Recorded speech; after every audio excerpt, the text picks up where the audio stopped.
Well, thank you all for coming on behalf of ADP and the Department of Political Science. We're all glad you can make it. And thank you to Mr. Noah Erichsen over here for presenting. Our next Times Talk is on March 8th for International Women's Day. It's Women in the Law, and that will be at noon back here with pizza and salad again. And if you have any questions, please feel free to ask me. We have our New York Times code over there on the table, so every student and faculty member has access to the New York Times for free through the library. And we also have a QR code to the link that this Times Talk is based on over there on the table. So without further ado.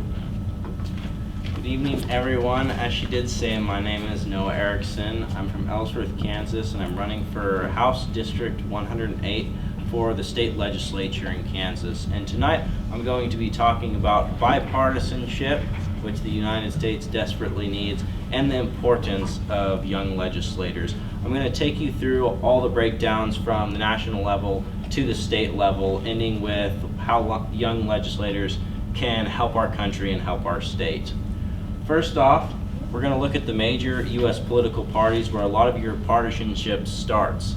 So in the United States, there are two main political parties, as I'm sure you all know. Republicans are the grand old party, and then the Democrats. And interestingly enough, neither of those parties are actually what the majority of the American people are. The majority of the American people are actually independents, or not affiliated, at 34%. Next up is the Democrats with 33%, and then the Republicans are 29%. And then the Green and Libertarian Party, which you see up there, and a bunch of other parties make up about 4% of the rest of the American population. And to show you kind of how people are voting in this last cycle in the 2020 presidential election, there was 81 million votes for Joseph Biden, which are Democrat votes, and then 74 million Republican votes. So that gives you about an idea where we are. Democrats traditionally believe in the bottom-up policy, and they want to minimize social inequalities. That is their main platform, and they really focus on the person as a whole and are more emotional than Republicans. Republicans are the second party that we're going to talk about, and they really focus on business and the economy, top-down economics. They like putting your corporate dollars in instead of the Democrats, which put your dollars at the very bottom, like we saw in the stimulus checks these past few years. Next up is the Libertarian Party, and on the political scale, they are farther right than the Republican Party, and they mostly want no government interference, and church and state should be completely separate. And you'll find that they really value individualism, because even on the Republican scale, Republicans are usually pro-life, as libertarians are actually usually pro-choice, because they feel like no one can tell you what to do on any scale. Next up is the Green Party, and this is one of the most forward-looking parties in my opinion, and it's the party of social and environmental justice, as you kind of see with the Green Party with the flower and the earth. And I would also like to say that all parties believe in the American dream, but they disagree on how to get there. The main thing they want to achieve is prosperity in the United States of America, and where they differ is education, healthcare, housing, economics. That is where they differ. The end goal is all the same, but the means to get there is different.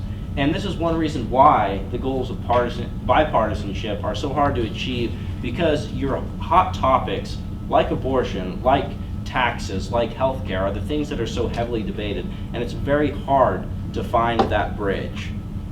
Next up, we're going to examine the United States political climate. Keep in mind we now have a population of 334 million Americans, and we'll look right now, both chambers on the national level are controlled by the Democrat Party.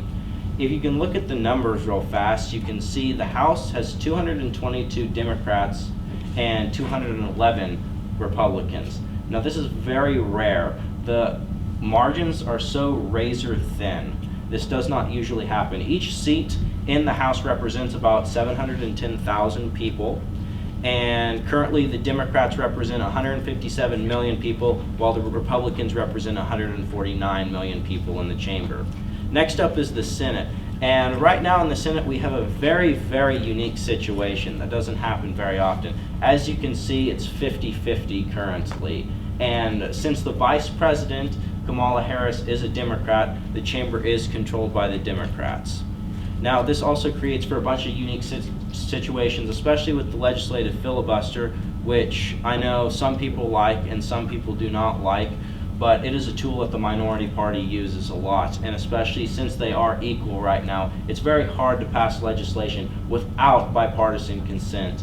I'm sure you've heard of Joe Manchin from West Virginia. He is currently a Democrat senator from a vastly Republican majority state, and there's a couple of people who would call him the king of the Senate and the most important person in American politics, along with Kirsten Sinema from Arizona, Arizona right now is still a Republican state. It's leaning towards being more Democrat, but she also is a Democrat, but she votes with Republicans on economics and policy. Now we are going to a declining tolerance in the United States Senate. In the 1979 Congress, you will see the map, and the purple states are the states with a different senator from each party, a Democrat and a Republican representing them. Even in Texas, they had a Democrat and Republican representing them. In Oklahoma, two states that are very, very staunch conservatives. Now, you can also look up at some of the very liberal states these days. New York also had a Republican and a Democrat representing them. Now, in 2020, in our current Congress, there's hardly any left. There are 6 left in the whole United States, and this is very troubling for the next generation because it really shows our partisan divides.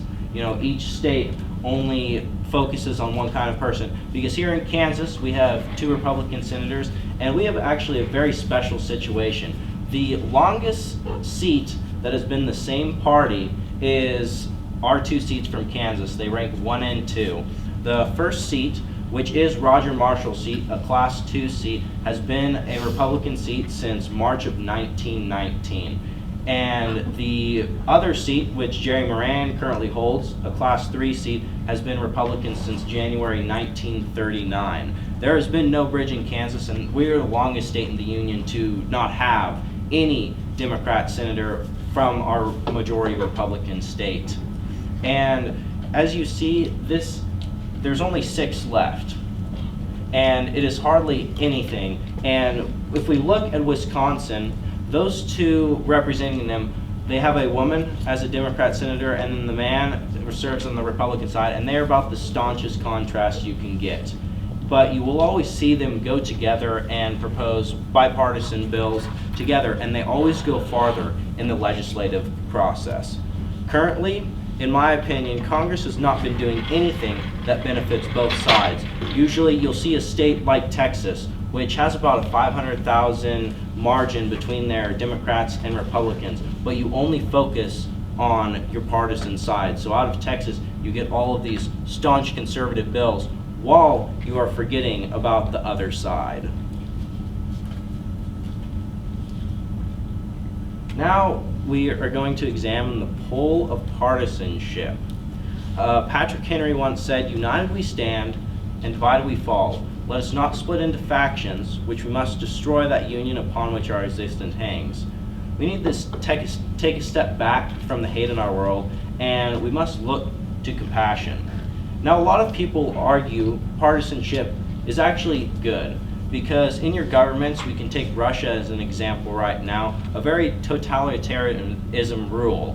You know, lots of people do not get the way they want, and we had all 3 chambers, as we do right now, Democrat, but imagine that as 90%. Now the rest 10% of people, they don't have a say in anything. And that's where your ebb and flow of your partisan politics really come into effect, because last cycle, it was Republican controlled in the Senate and the presidency, and that benefited a lot of conservatives. And now it pushed back, and so you have a lot of Democrats now representing you instead, and that's really pushing forward your left agenda, which you need to have happen in the United States of America, because we are actually a center-right country, most people argue, and so you'll see this push and pull from time to time.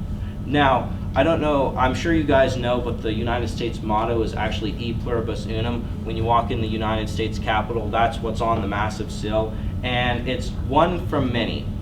And a lot of people forget that your next door neighbor or the person down the street or across the state has different beliefs than you. And one of the reasons that having two senators or different representatives from the state representing different things is actually a very good idea, because that is how democracy actually works. And it keeps us from having that tyrannical one-party government system. Next up, we're going to look at the major bipartisan policies that actually have influenced the United States and America in about the last 60 years. This is actually, all of these are landmark decisions that you feel in your day-to-day life. Just starting off, the Civil Rights Act, which I know a bunch of you lived through, and a bunch of us did not live through. So this was also one of the times that the filibuster was used, and 27 Republicans came across the line when about 11 Democrats wouldn't even look at the bill to get rid of the filibuster. This is a very big bipartisan bill that is still felt today, and it ended all discrimination in the books in the United States. Next up is the food stamp program. I know a lot of you are familiar with this because our own Senator Bob Dole was the Republican senator who worked on this, and along with Democrat Senator George McGovern, they joined forces to support this bipartisan compromise. And if those two senators wouldn't have stepped in, there would have never been the votes to actually streamline the program's processes that we still feel today. And this is now called SNAP. For all of you who want to know, they do not call it food stamps anymore. Next up is the Social Security Reform Bill. Now, this is one of the thorniest political issues in Washington, and you'll still hear people debate it a lot. Our own Jerry Moran is very big on this, and the one thing is, it needs to be kept solvent. Now, in the beginning of the 1980s, the Social Security Trust Fund was actually poised to become a running deficit. More people were collecting than they were putting in. It is mainly one big Ponzi scheme because they don't actually keep any reserve in. My check goes in, and a senior who is collecting right now automatically draws that money. And we're facing another problem because of the workforce on the younger level is actually diminished compared to people pulling out, and you'll see these rollbacks. It's been rolling back in age, and I believe it's currently at 65 for full benefits. Correct me if I'm wrong. I think it's 65. So, and this was fixed by Republican Bob Dole and Democrat Daniel Patrick Moynihan. And these were vastly different senators, a very liberal and a very staunch conservative, and they turned these recommendations into legislation, and that is one of the reasons why we still have the Social Security Fund. Next up is the Americans with Disabilities Act. This makes it illegal to discriminate based on any disability, and this was actually a very big bipartisan bill that needed to be done. And there was it almost had unanimous consent in the Senate, and the founders were Senators Bob Dole and Democrat George Mitchell. Once again, Kansas reaching over to bridge that divide. Next up is, I know most of you remember, the September 11th attack. Lots of people will say that the United States is only united when we are going to war. And this is one of those cases where they put down their policy for the day and they could get behind the American people. And those terrorists that planned to make America cower and weaken our government were thwarted almost the moment they had started. About 15 minutes after the attacks, all the legislators in the United States Capitol went out onto the steps and actually held hands and sang "America the Beautiful." And this is our way of life, liberty, and the pursuit of happiness. Next up is the No Child Left Behind Act, which is actually, I remember this very clearly from when I was in kindergarten and all the way through grade school. This was a blueprint to Congress from George Bush, and it wanted to equalize the education programs. Two Republicans, John Boehner and Senator Judd Gregg, and one Democrat, Representative George Miller, signed on as co-authors to this joint legislation. but it was when Democrat Senator Edward Kennedy, one of George Bush's most staunchest, not allies, most staunchest enemies, signed onto this bill and lent his name, and this is what stood the chance to overcome the obstacle in the Senate to formally pass this bill. Next up, I'm sure this one is very recent, 2017, the Affordable Care Act. And it's not the passing of the Affordable Care Act, it's the repealment of the Affordable Care Act that they tried to do. President Trump campaigned on this issue all the way through the campaign trail, and the House passed it purely on partisan line in 2017 when the House did have a Republican majority. Now, I'm sure you remember this famous video playing of them calling Senator John McCain's name and John McCain looking at them and giving them the thumbs down, which President Trump never forgave him for, and a lot of people in his party never forgave him for. But he did what he thought was right, no matter what the rest of his party thought, and he stayed true to himself and his constituents in Arizona, which at the time a lot of people didn't like, but when we're looking at bipartisanship, he stayed true to what his voters wanted, and that's what mattered in the end. Next up, we're going to be looking at something I know a lot more about, which is Kansas politics. So right now in Kansas, we have 852,000 people exact registered as Republican and 495,000 people registered as Democrats. Now, next up is a thing I never expected, but our independent party, or unaffiliated, actually has 546,000 people registered, which is more than the Democrat Party in Kansas. Our population is 2,937,000 people currently as of the 2020 census, and that's what the redistricting will be going on. The Senate, as you can see on the left, it represents roughly 70,000 people for each person, and the House members represent roughly 24,000 people. In the Senate, if we're going for the 29 Republicans, they represent 2.1 million people, and the Democrats represent 807,000 people. And the House, the Republicans represent 2.1 million people, and the Democrats represent 916,000 people. And another thing that you can see here is the supermajorities for the Kansas House and Senate.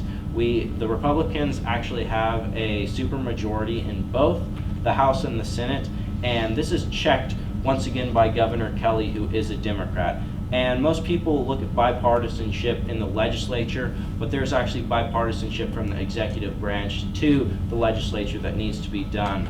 As you can see, this past week they did pass a redistricting bill that they used their supermajority to overturn the governor's veto, which was very partisan.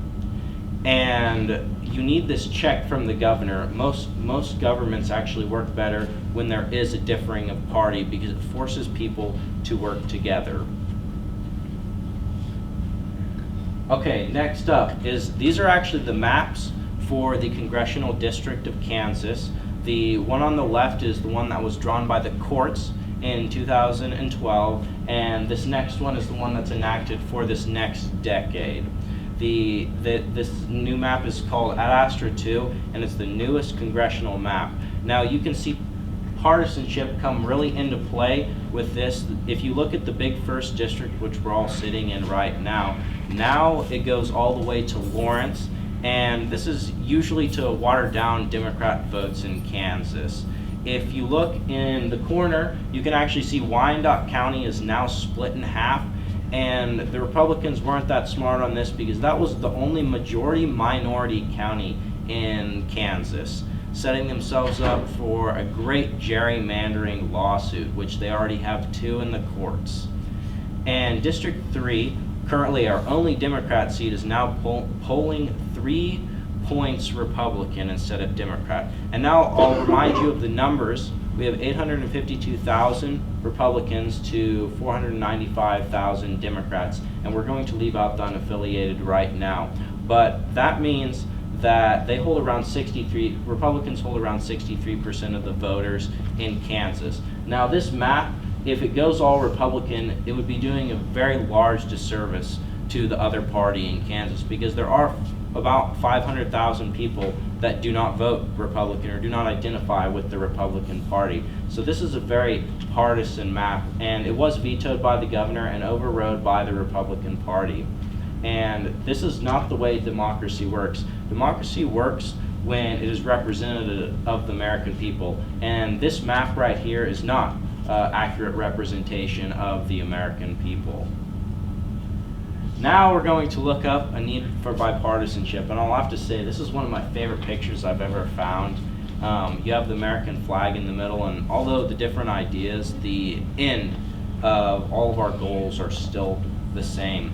The Pew Research Center actually interviewed Americans on bipartisanship this past year, and 68% of Americans said politicians should try and cooperate across party lines.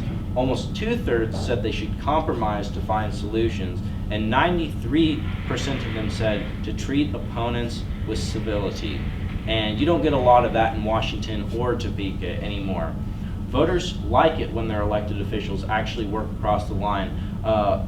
Your elected officials, if they do work across the line and sponsor bipartisan bills, they actually have around a 29% better approval rating than if they did not work across the line, because they're perceived as an open-minded legislator and interested in their voters' opinions. Because my district right now is a majority Republican district.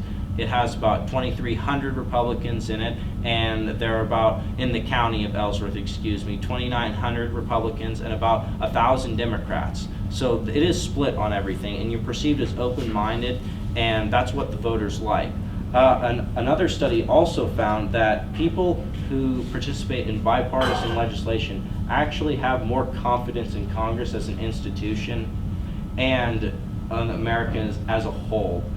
Why do we no longer engage in this is the big question. Because it promotes trust in government and trust in all the people, and we align with all the people of those values because it shows we are working together. Next up, Kansas's need for young legislators. One of the things closest to my heart, you'll see the map over here of Kansas, and that's actually a population map. The green shows that the population increased, and your more red color shows how it decreased. Currently, there are only 25 legislators under 45 years old in the Kansas legislature, and the Kansas legislature has 165 seats, and so if only 25 of them are there, that's 15% of the legislature. And the median age in the legislature is 60 years old, while the median age in Kansas is actually 36 years old. As of the 2020 census, 24-year-olds and younger in Kansas were actually 35% of the population. 34 and younger were actually 48% of the population, and 44 and younger is actually 60% of the population. Now, that is not at all representative of the 15% that we have in the legislature that's under 45 years old, when 60% of the people living in Kansas are actually 44 years old and younger. And now I have a question for the younger people here. We'll start on this side. So back there, do you feel like you're adequately represented in your state legislature? Do you feel like you're adequately represented? Same question. No. No? Okay, and see, that's all 5 of those people said no to them feeling like they were actually represented. And that's your younger generation that is the future of Kansas. How can we justify that 60% of all Kansans are represented by only 15 people out of the 165 when that demographic has different values and a different future that we're looking towards? In my opinion, the future of Kansas is actually at stake because it is my generation that will live through it for the next 70 or 80 years. Now, Kansas ag, energy, and population will all change through my generation's lifetime, and it has become something very important to me because of all those years in front of me. But our best days are ahead of us. Now, next up is, why would you elect a young legislator? Lots of people think when I'm talking to them, well, you're too young at 19, at 20 at the election, you don't know enough. Well, one of the most common misconceptions is that candidates have to be older to be elected because they're felt as more knowledgeable. And there's nothing wrong with being a very seasoned politician or businessman, and it comes in handy on more than one situation. But young persons in their state legislature or federal Congress, they see almost no similarities, as we had already said. All 5 people had said no. And we have this new up-and-coming generation, and going through the education system, it is our generations before us who have made our education system. And when I talk to people and they say, well, I don't think you know enough. Well, it's the education system that was put in place by the generations that came before us, and now it's them saying they don't feel like we are ready.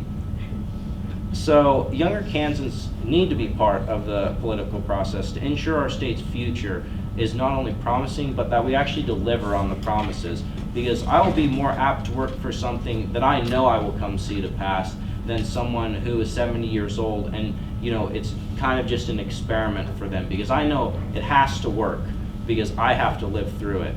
And while the current status of young politicians is actually rising throughout the United States, it's not as high as it could be, because we actually make up 38% of the voting bloc, Generation Z and millennials.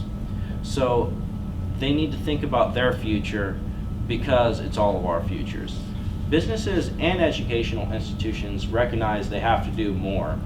They have to make sure our rising generation has the skills to succeed in the global economy.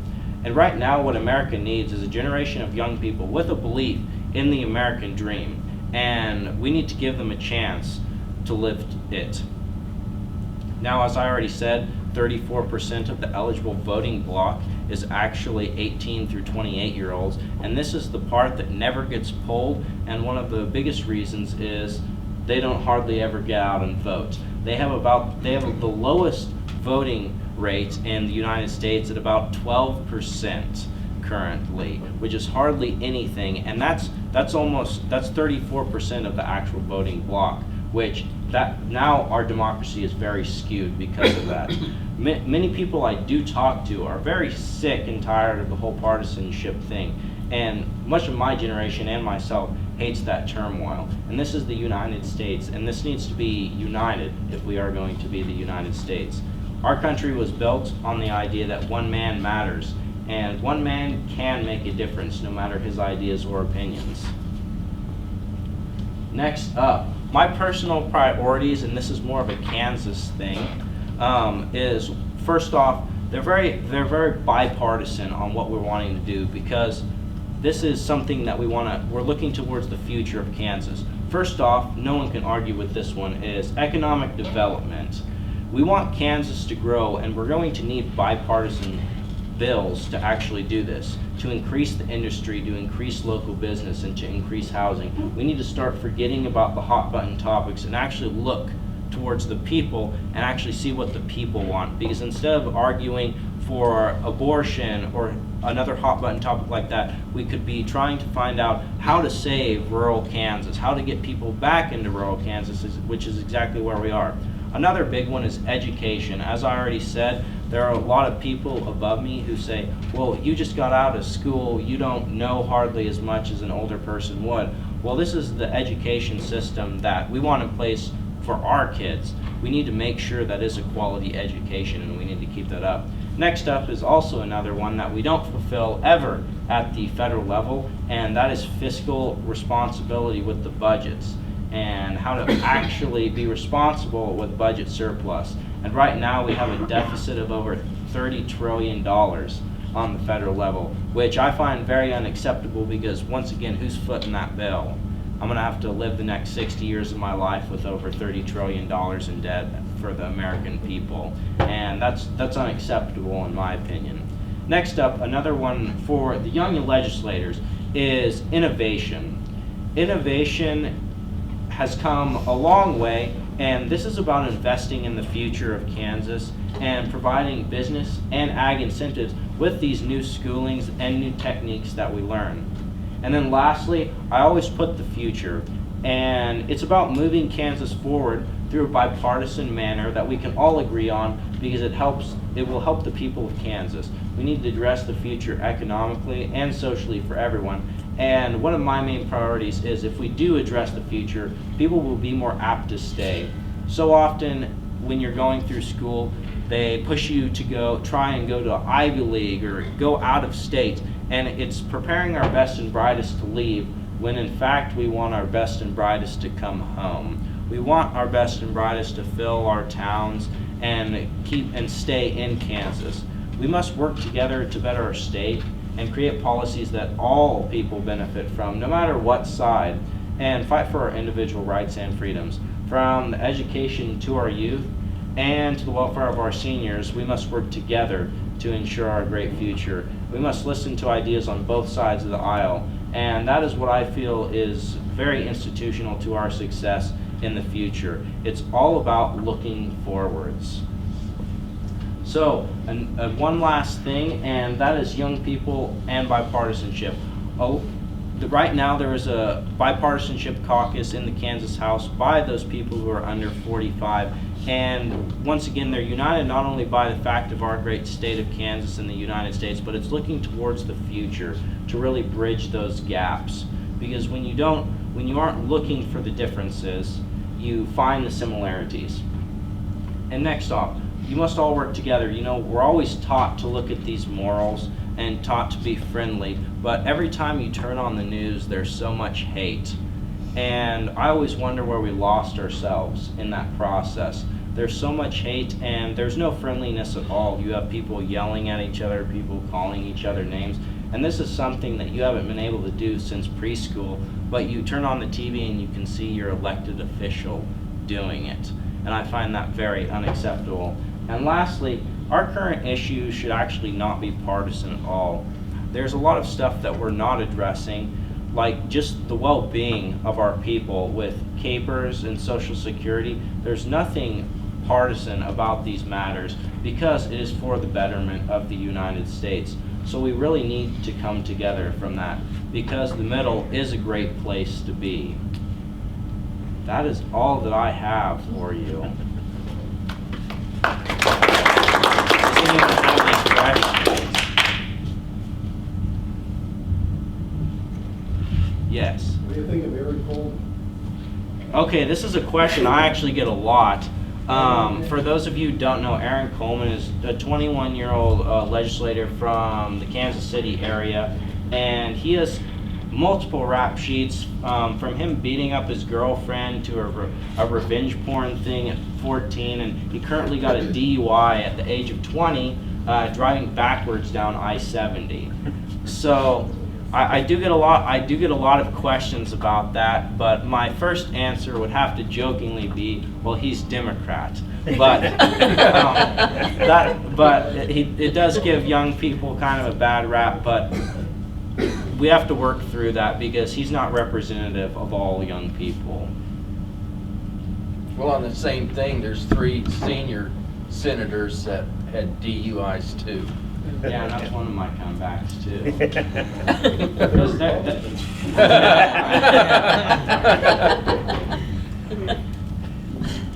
I had a question on, you had mentioned that there was like 400,000 independents in Kansas. 550,000. Has that increased rapidly in the last? This past year, they've actually gone up about 60,000 people. Really? Yes, because last year in January, they had only 3,000 more than the Democrat Party here in Kansas, and now they're up to 50,000 more. So it has increased. And do they vote?